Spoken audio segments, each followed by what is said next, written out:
Imagine a normal morning. You walk into your local bank hoping to withdraw your lifetime savings, but the doors are locked tight. A sign reading closed hangs in the window and a clerk just shakes their head. Your money is gone. No federal deposit insurance, no government to bail you out, no one to turn to. That was the harsh reality that millions of Americans had to endure for over 140 years after the nation was born. During the era of rapid growth following the Civil War, the American economy flourished with monumental achievements: transcontinental railroads, the automotive industry, and the spread of electrification. All of this occurred without any deposit insurance from the federal government. The banking system relied entirely on individual trust, the harsh discipline of the market, and private solutions like clearinghouses. Depositors accepted the risk themselves, viewing it as the price to pay for true economic freedom. So why did a nation that led the world in innovation and free market spirit fail to protect the most basic rights of depositors until 1933? What caused bank panics to repeat in the years 1819, 1837, 1857, 1873, 1893, and 1907 without triggering? Radical reform until the crisis from 1930 to 1933 pushed the entire system to the brink of collapse. And did the establishment of the Federal Deposit Insurance Corporation in 1933 really save American capitalism? Or did it permanently alter the relationship between citizens, banks, and the state, shifting from individual discipline to collective guarantees? This has been a profound struggle throughout American history, the tension between the spirit of rugged individualism, a legacy from the Founding Fathers, and the urgent need for social stability and fairness through state power. When banks fail, who should bear the primary risk? Is it the small depositors, typically the middle class and workers, or society as a whole? Does state intervention to protect Main Street inadvertently pave the way for Wall Street to engage in abuse, while expanding federal power beyond what the founders ever envisioned? In truth, this is not just a technical banking issue. It is a renegotiation of America's core social contract from a republic with strictly limited state power to a mixed economy with social safety nets. That debate continues to this day through new challenges like cryptocurrency, shadow banking, and institutions that are too big to fail. To understand why it took the catastrophe of the Great Depression in 1933 for America to accept this radical turning point, we must turn back the clock to the origins of the American banking system. It was a design by intent, deeply marked by the ideological conflicts of the founding era. My friends, if today's story provides you with fresh and profound perspectives, please like this video and subscribe to the Financial State Secrets channel so you do not miss the next episodes. We will explore the dramatic journey of American financial history together. Let us return to the years following the Civil War, when the country needed a solid financial system to heal its wounds and promote unity. The urgent need to finance the war and create a national currency prompted Congress to pass the National Currency Act on the 25th of February 1863, followed by the National Banking Act on the 3rd of June 1864. Before that, the era of free banking had been alarmingly chaotic. Hundreds of state banks issued their own individual banknotes, many of which lacked credibility, leaving people in constant fear. The new system was born to provide necessary stability. National banknotes were backed by government bonds under the gentle supervision of the Office of the Comptroller of the Currency. The architects of this system held two opposing but profound lines of thought. On one side was Alexander Hamilton's vision of a robust bank capable of creating national credit and driving growth. On the other was a deep wariness of concentrated power, a legacy from the Jeffersonian faction and especially President Andrew Jackson with his battle against the Second Bank of the United States. The result was a decidedly decentralized model. They believed deeply in market discipline, where depositors served as bank monitors through their choices and withdrawals. There was no insurance from the federal government because it was seen as an incentive for reckless behavior that went against Washington's principle of limited power. Banks were simply private businesses. Failure was a normal part of a free economy. In times of emergency, clearinghouses, especially the New York Clearinghouse, established in 1853, acted as a private lender of last resort, helping to maintain the flow of money temporarily. The core mechanism of the system reflected that fragile balance. A dual banking system existed between national and state banks, creating vibrant competition but also leading to inconsistent regulatory standards. National banks were required to purchase government bonds to issue banknotes, thereby indirectly supporting the national budget, yet they offered no direct protection for depositors. In many states, unit banking laws prohibited widespread branch banking, forcing banks to remain small, tied to their local communities, and vulnerable to local shocks, particularly from the agricultural sector. By 1913, after the Panic of 1907, which was salvaged by private efforts led by J.P. Morgan, the Federal Reserve Act was enacted.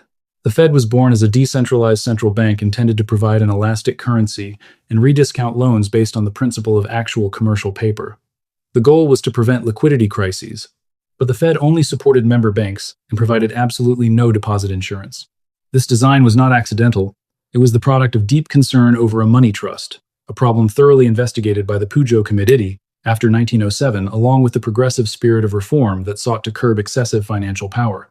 However, that very decentralization sowed the seeds of weakness from the start: the lack of a public lender of last resort, the inability to diversify risk due to unit banking laws, and an over-reliance on market discipline when information between depositors and banks was always asymmetrical. These choices helped the nation maintain its spirit of freedom, but they also left the system vulnerable to larger shocks. With the foundation built this way, the banking system supported a period of strong development quite well. Yet those hidden cracks would eventually be exposed when the real storms arrived, forcing the nation to confront the limits of the very model it had chosen. During the prosperous decades of the Gilded Age and the Roaring Twenties, the old banking system demonstrated remarkable resilience. Banks skillfully mobilized capital from public deposits, then lent it out for production and business, earning a stable interest rate spread. When temporary stress arose, clearinghouses quickly provided emergency liquidity by issuing clearinghouse certificates. After 1913, the Federal Reserve also assisted certain member banks in overcoming temporary cash flow difficulties. Thanks to solid public trust, deposit levels rose sharply, credit expanded, and the American economy continued to take off at an impressive pace. Picture a dramatic moment in 1907. Rumors spread, causing the Knickerbocker Trust Company, one of the largest trust institutions in New York, to fall into a spiral of massive bank runs. The root cause stemmed from a failed attempt to manipulate the stock market by United Copper. Panic spread rapidly, threatening to drag down the entire system.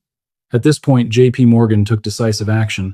He summoned top bankers to his private library and persuaded them to join forces to provide a strong private sector solution. President Theodore Roosevelt implicitly supported the effort. Thanks to his personal reputation and private financial strength, the crisis was temporarily contained. But that story also exposed a harsh truth. The entire system was relying too heavily on individual heroes, and that fragility could become dangerous at any moment. Another heartbreaking example occurred on the 8th of December, 1930. The Bank of the United States in New York, a large institution serving primarily immigrant communities, suddenly collapsed. Hundreds of thousands of depositors, representing about 4,000,000 accounts, with a total value of hundreds of millions of dollars, were left empty-handed. This was the largest failure in an urban area at the time. It not only shook confidence in the big city, but also spread panic from remote rural areas to financial hubs, proving that even large-scale banks were not truly safe. Overall, the old model provided relative stability during long periods of growth. It encouraged banks to act more prudently because there was no government safety net. Furthermore, this approach did not place a direct burden on the federal budget or taxpayers, while preserving the spirit of economic freedom and the principle of decentralization that served as the nation's foundation. However, behind that veneer of prosperity were serious limitations and dark sides that could not be ignored. Bank panics still occurred frequently, with hundreds of incidents every decade. The damage fell primarily on the shoulders of small depositors, from farmers and workers to widows who had little ability to diversify risk. Unit banking laws combined with the gold standard only increased the vulnerability of the entire system. Even the state-level deposit insurance experiments in the early 20th century in Oklahoma, Texas, Kansas, or Nebraska failed one after another in the 1920s. The main reason was that insured banks easily made riskier loans to attract deposits while simultaneously attracting the weakest institutions. When agricultural prices plummeted sharply after World War I, the thin insurance funds quickly depleted and went bankrupt. The valuable lessons from those failures were, unfortunately, completely forgotten before the Great Storm truly arrived. Surface-level prosperity had masked structural flaws in the original design. When external shocks from the prolonged agricultural recession to the stock market, speculation fever arrived, the system did not possess a mechanism strong enough to absorb and control the damage. The small cracks that once existed now accumulated into massive pressure, pushing the country to the threshold of an unprecedented full-scale crisis. The cracks that once existed began to show more clearly than ever, as economic and social upheavals hit one after another. The American agricultural sector had boomed during World War I due to enormous demand from Europe, but it collapsed rapidly after 1920 when commodity prices fell off a cliff. Farmers fell into deep debt, leading to the instability of numerous local banks in rural areas. At the same time, the land speculation fever in Florida, and especially the frantic buying and selling of stocks on thin margins during the 1920s, further increased the temperature of the system. The Federal Reserve attempted to exert control by tightening monetary policy in 1928 and 1929, but the stock market crash of 1929 became the catalyst. Following that were years of horrific drought and the Dust Bowl storms that devastated the Great Plains, combined with a string of bank failures starting in late 1930, pushing everything into an uncontrollable spiral. The scale of the disaster exceeded all previous predictions. By 1932 and 1933, over 9,000 banks had collapsed, accounting for about one-third of all banks nationwide. People's deposits were frozen or wiped out with a value estimated at billions of dollars, with depositors suffering direct losses exceeding $1.3 billion. Deflationary pressures were severe, credit was tightened to the point of paralysis, the unemployment rate soared to 25%, and gross domestic product fell by nearly 30%. These were no longer local crises, but a perfect storm that shook the foundation of the entire economy. In that context, rescue efforts from the Hoover administration revealed their impotence. The Reconstruction Finance Corporation was established in 1932 to provide loans to support banks, but faced reluctance from the very institutions being rescued for fear of being stigmatized for receiving aid for big financiers. States declared individual bank holidays to pause massive withdrawals, but those measures were only temporary and uncoordinated. Over 150 bills regarding federal deposit insurance had been proposed since the 1880s, yet all failed due to strong opposition from major banks in the East and concerns about moral hazard. Behind the cold numbers was a deep conflict of factional and regional interests. Small banks in rural areas of the South, the Midwest, and the West, along with many Democratic lawmakers exemplified by Representative Henry Steagall, firmly supported an insurance mechanism to protect Main Street, the ordinary working people. In contrast, large banks on Wall Street and the conservative faction, including Senator Carter Glass, initially vehemently opposed it, arguing that this measure would inadvertently subsidize weak banks and dangerously expand federal power.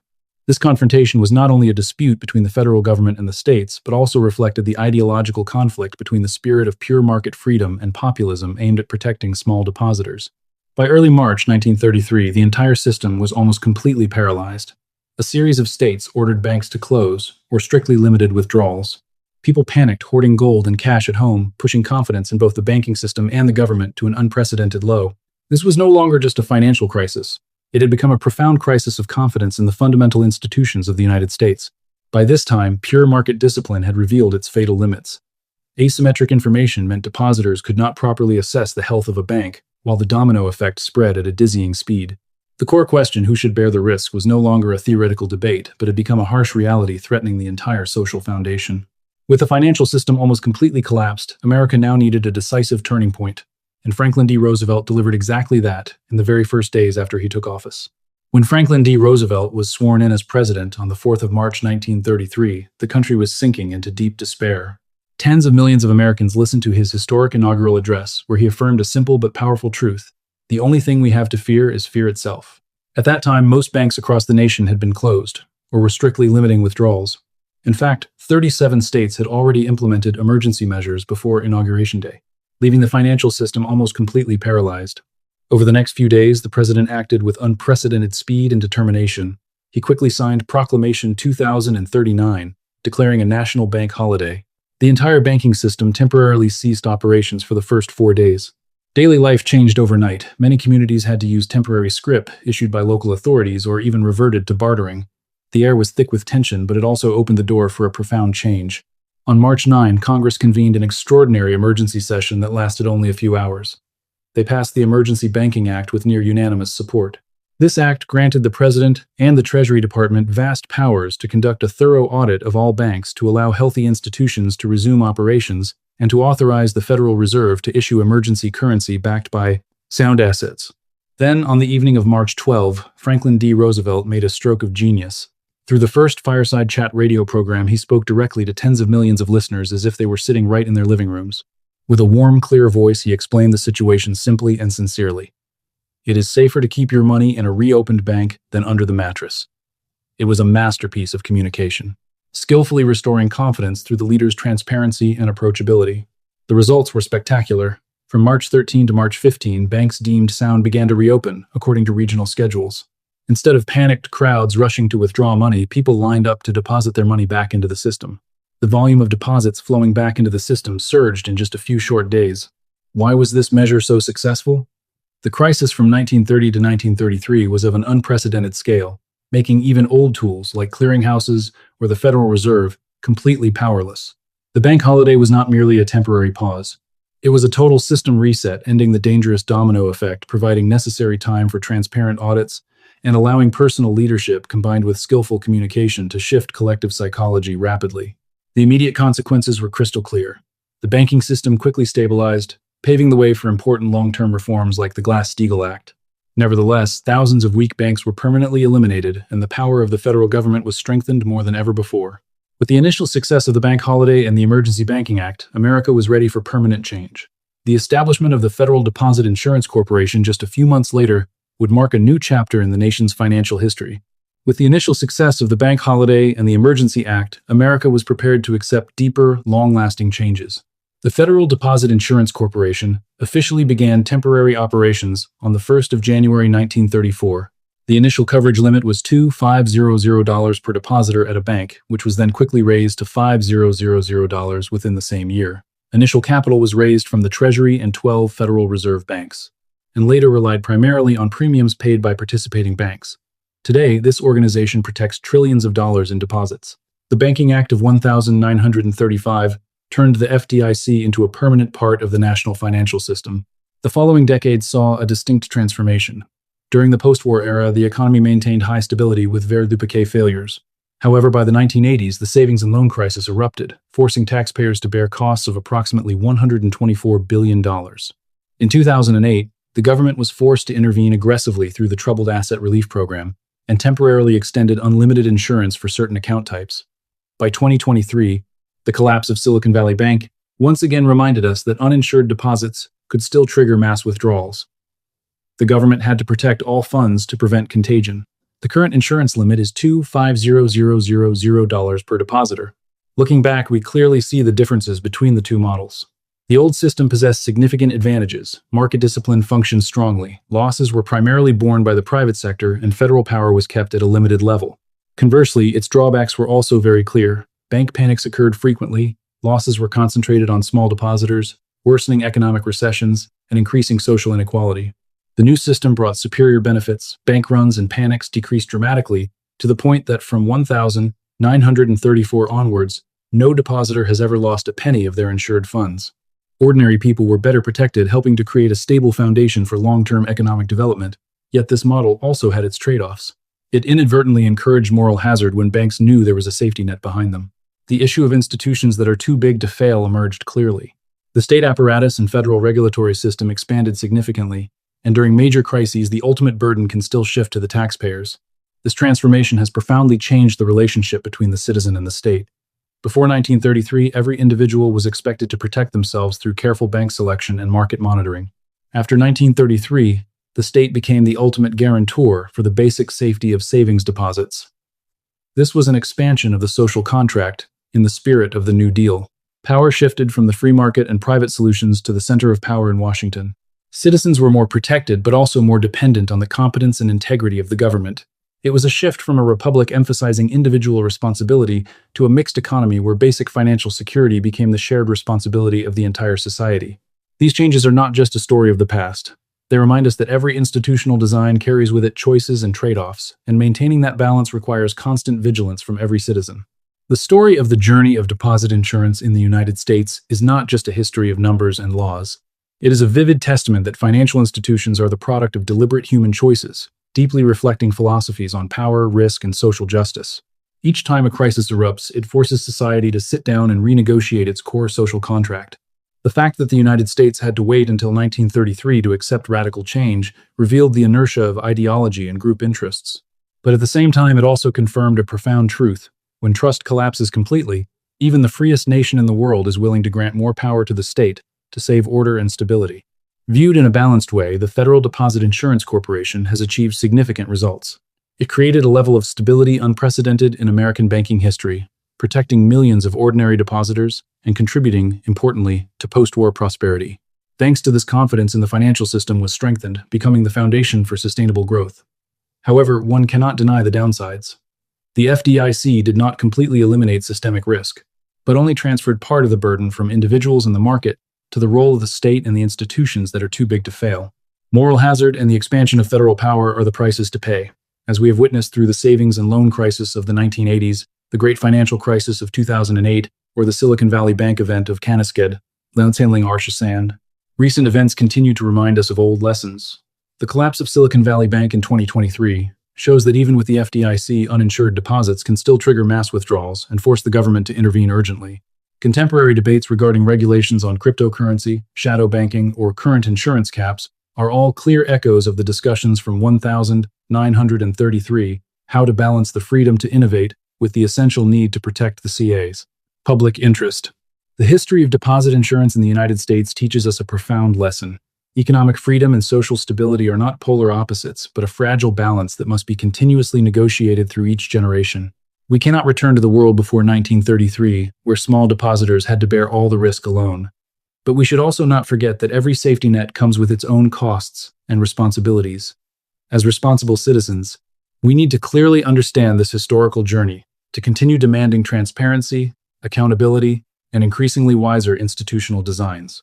The next time a financial crisis arrives and history shows, it certainly will. Which path will we choose? That is not just a question about banks. It is a core question about the nature of the America we want to build together for the future.